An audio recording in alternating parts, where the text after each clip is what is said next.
I left at midnight. Quietly, carefully, as if the shadows themselves would cover my tracks.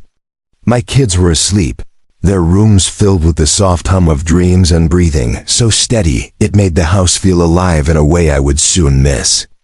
I packed only what I needed, folded the memories I carried into neat boxes, and slipped out the door while the world was still dark and forgiving. No one noticed. Not the creak of the floorboards I had learned to avoid, not the light that spilled under the doors, not the small sighs of comfort in sleep. I could have stayed, tried to explain myself, tried to justify years of absence and disappointment, but I knew better. Words are fragile, and the truth, when forced, can break everything instead of mending it. I drove through the quiet streets, the city lights painting streaks across my windshield. Every turn, every street lamp, every shuttered shop whispered memories I had to leave behind. I didn't feel like a coward. I felt like someone finally giving them space to grow, to live, without the weight of my presence reminding them of failures they weren't ready to understand. Years passed. I built a quiet life in a city far from the one they knew. A small apartment, a little garden, neighbors who didn't ask too many questions. I worked, I saved, I observed from afar, always careful to stay invisible, always careful to make sure they never suspected how close or how far I truly was. And then the call came. The ringtone was sharp, unfamiliar in my small apartment. I stared at the screen. My son's name appeared, and I felt a shiver I hadn't expected. Years of silence, of missed birthdays, graduations, and small daily life moments, compressed into that single notification. "Dad," he said. And the voice on the other end carried anger. Urgency, something raw I hadn't heard in decades. "I need you to fix this. You have to fix this." For a moment, I stayed silent, letting the storm in his voice settle like a wave crashing against rocks. I could hear the chaos behind the words, the desperation, the frustration that only comes from realizing that life is far more complicated than you imagined when you were young and reckless. I remembered that midnight departure. The house empty, their breathing calm, my heart heavy with both love and regret. The years hadn't softened the lessons I had learned, they had sharpened them. And now, as my son demanded solutions from a father he hadn't spoken to in years, I realized the challenge wasn't just the crisis he was calling about. It was the reckoning of time lost, of mistakes unspoken, of a relationship left in shadows. "I'll help," I said finally, my voice calm, even. "But this time, you will see why I left, and why some things can't be fixed by panic alone." The silence on the other end was heavy, almost deafening. Then, a shaky breath. You'll do it?" "Yes," I replied. "But you must listen. Every step. Every detail. And understand, the consequences are yours to face, not mine." As I hung up, I leaned back, closing my eyes. This was going to be more than fixing the problem. It was going to be a lesson in responsibility, trust, and understanding. A reckoning not just with the issue at hand, but with all the years I had been absent. All the silent guidance I had given from afar. All the wisdom I had accumulated quietly while watching from a distance, and deep down, I knew this call, this demand was the beginning. The beginning of something far larger than a single crisis. It was the moment my son would have to confront the consequences of his own life. And perhaps finally see me not as a stranger, but as the father who had always been there. Even when invisible. By the time he arrived at my small apartment a few days later, I could see the chaos he carried like a weight on his shoulders. His hair was disheveled, his hands jittering as he clutched papers and a phone, pacing the room like he was trying to burn away the panic he couldn't shake. He hadn't noticed how quiet I kept my life, how calm the space around me was, how absent of the drama he seemed to expect. I don't understand how this happened," he said, voice trembling, eyes darting around as if the walls themselves were judging him. Everything collapsed, Dad," I don't know what to do. Please. I need you. I stayed seated in my chair, observing him, letting the tension stretch without comment. He needed to feel it, the weight of his own mistakes pressing down on him, not the comfort of immediate rescue. Panic has a way of teaching lessons that calm words cannot. You've come here because you know the consequences are yours, I said quietly, choosing each word carefully. You've built something fragile, and you handed it over without thought. Now you're seeing the result. This is not just a problem to fix, it's a lesson to learn. He sank into the nearest chair, running a hand through his hair, shoulders slumping. I didn't think it would get this bad. I thought, I don't know, that I could handle it. But everything is falling apart, Dad, and I don't know how to save it. I reached for the documents he had brought, scanning the numbers, emails, and contracts. Every line told a story of negligence, of hurried decisions, of promises made without thought. And every line also showed what could be done, how the damage could be managed if handled correctly. You observe first, I said, motioning for him to lean over the papers. Then you listen. Then you act. Do not panic. Do not assume. Decisions made in fear destroy more than they fix. Do you understand? He nodded quickly, swallowing hard, but I could see the fear still shining in his eyes. Yes, I understand. I'll try. Please guide me. We spent hours dissecting the crisis step by step. I walked him through the client's concerns, the contractual obligations, and the delicate relationships that hung in the balance. Every question he asked, every hesitation, I answered calmly but firmly, letting him see the mistakes in the path forward without doing the work for him entirely. By late afternoon, the client's partner called. My son stood behind me, tense, watching, unsure if he should intervene or remain silent. I handled the conversation with steady authority, addressing concerns, clarifying missteps, and carefully rebuilding trust that had been eroded by hasty decisions. Every word, every pause, every tone was deliberate.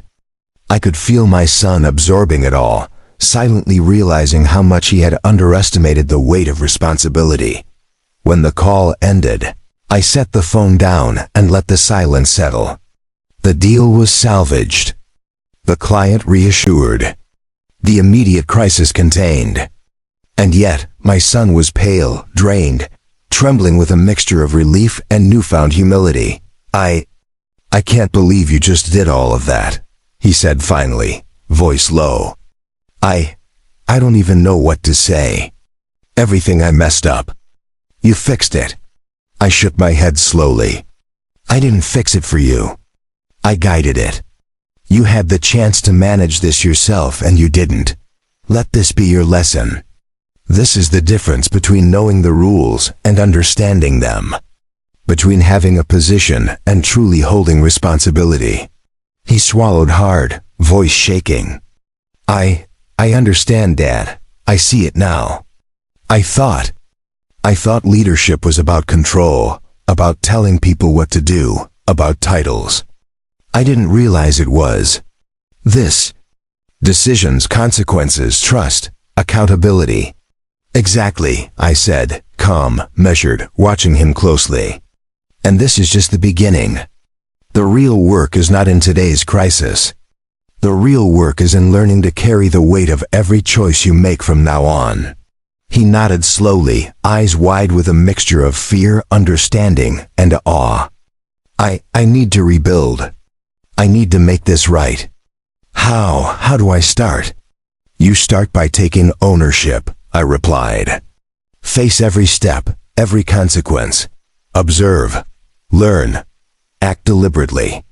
And remember, panic destroys more than it fixes. Confidence built on understanding, on preparation, is what saves.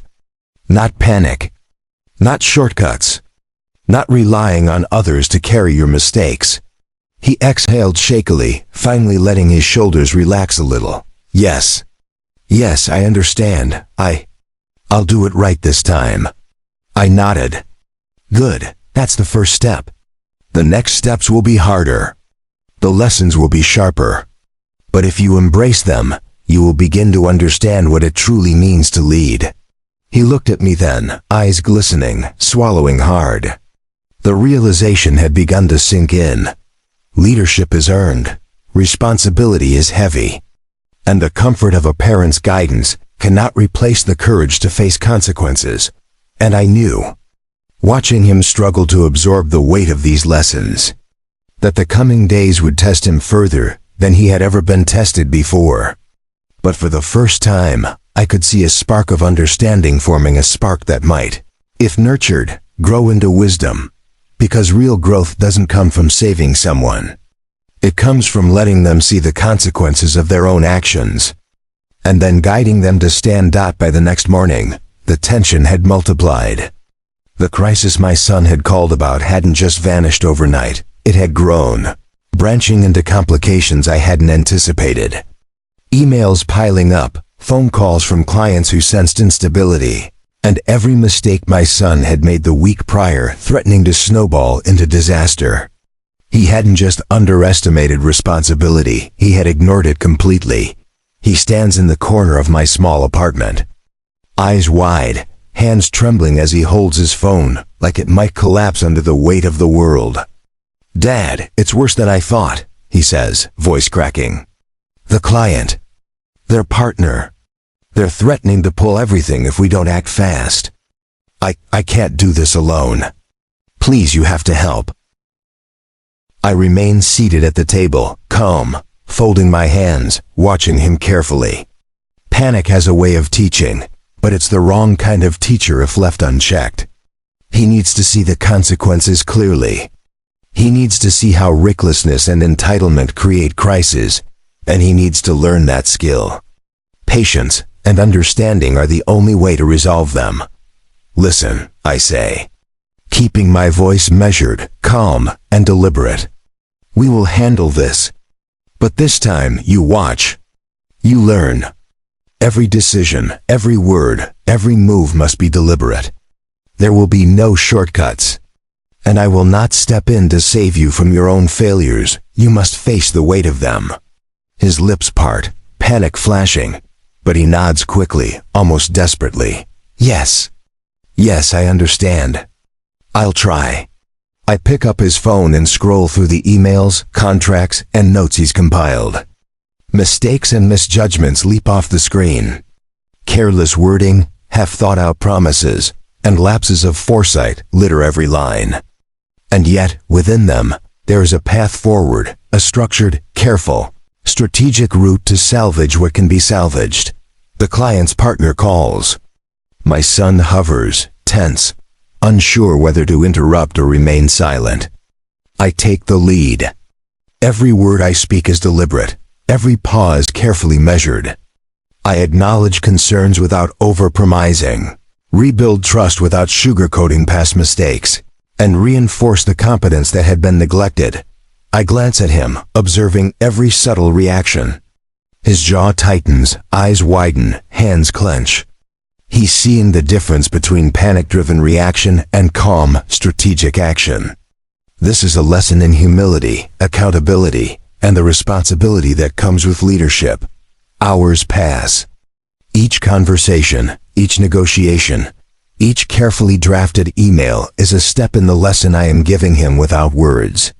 By late afternoon, the immediate crisis is contained. The client reassured. Contract stabilized. And my son, exhausted and pale, slumps into a chair. The weight of the lesson has finally reached him. I can't believe you did all of that," he murmurs. Voice raw, trembling. I don't even know what to say. I've ruined so much, and you fixed it." I shake my head. "I didn't fix it for you. I guided it.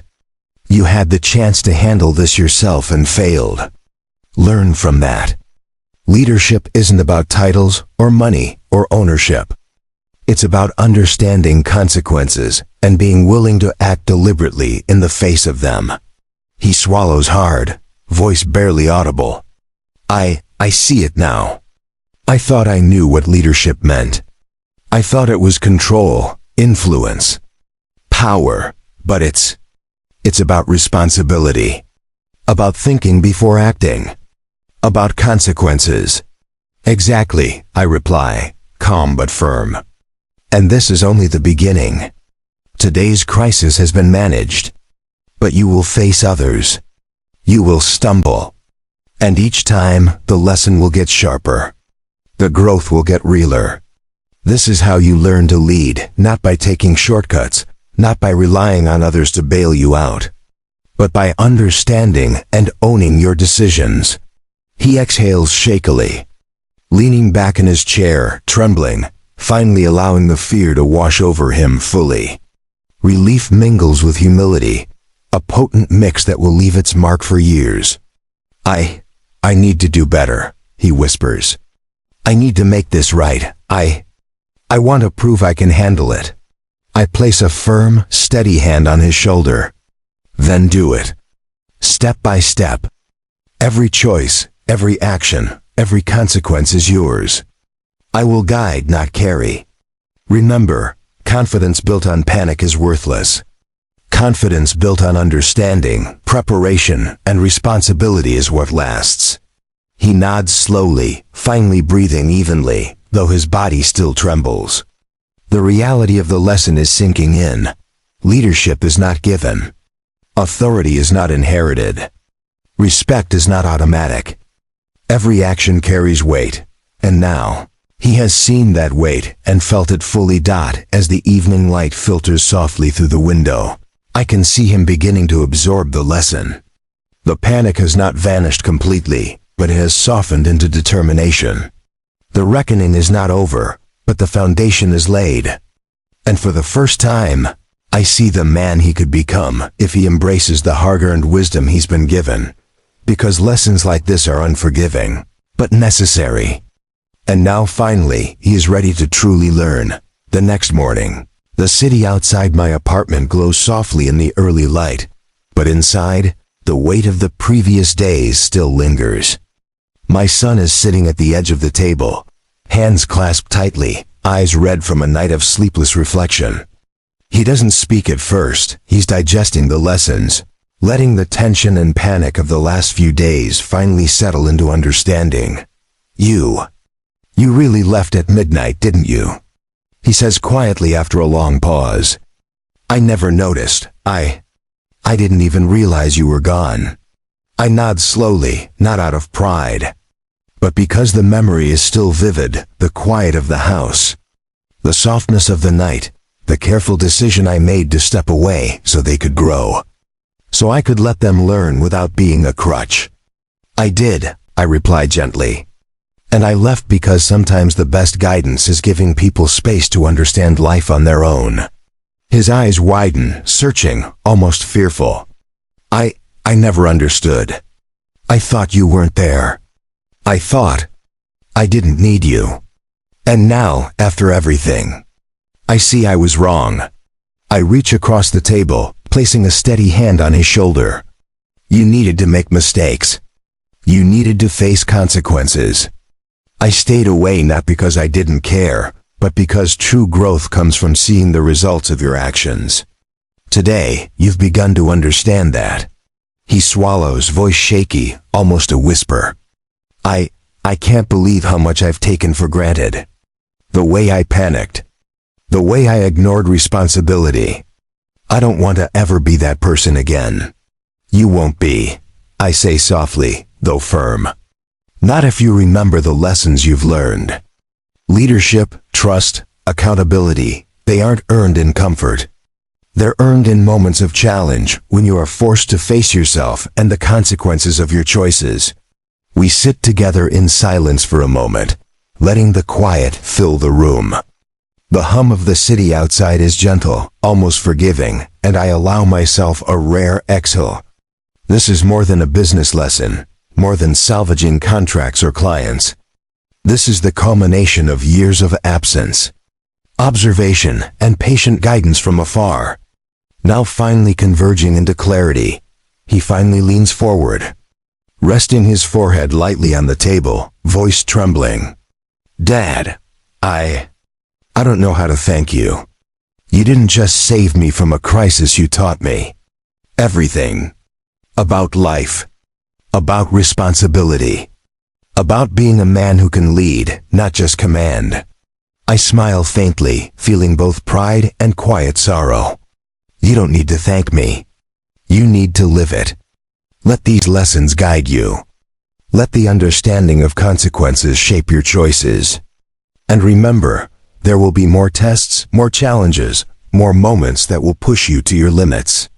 But if you face them with clarity and responsibility, you'll handle them. You'll grow stronger. You'll lead with wisdom. He lifts his head slowly, eyes glistening with emotion, a mixture of awe, fear, and determination. I want to be that man, Dad. I want to prove I can handle it. Not just for the company, not just for the clients, but for myself. And for you. I nod, placing a steady hand on his shoulder. Then start now. Every choice, every word, every action from this day forward will shape the man you become. And I will be here not to save you, but to guide you when you need perspective. You've seen the consequences of panic, of entitlement, of thoughtless action. Let that guide you. Let it shape your path. He exhales deeply, finally relaxing slightly, though the weight of understanding still presses on him. I understand. I'll do better. I promise I'll do better. I don't need promises, I reply, voice calm but firm. I need action. Let this experience be the foundation of everything you do from now on. And never forget, the hardest lessons, the ones that hurt most, are the ones that teach us the most. You've faced them, and now you are stronger because of it. The light in the room softens as the morning progresses. We sit together quietly, not speaking, just feeling the calm after the storm. The crisis has passed, the client relationship stabilized, and my son has begun to see the truth, not just about business, but about life, responsibility, and the enduring lessons of patience and accountability. Sometimes, I realize love isn't about doing for someone. It's about stepping back, letting them stumble, letting them feel the weight of mistakes, and then guiding them toward understanding. And in this moment, as I watch him gather himself, I know he is finally starting to understand. Not just about business, not just about responsibility, but about life, about consequences, and about the quiet, enduring strength that comes from facing the truth and owning it fully. Sometimes, absence teaches more than presence ever could. And tonight, I see the proof in his eyes, the beginning of wisdom, the birth of responsibility. The first step of a man finally learning to lead, not because he was given the chance, but because he earned it.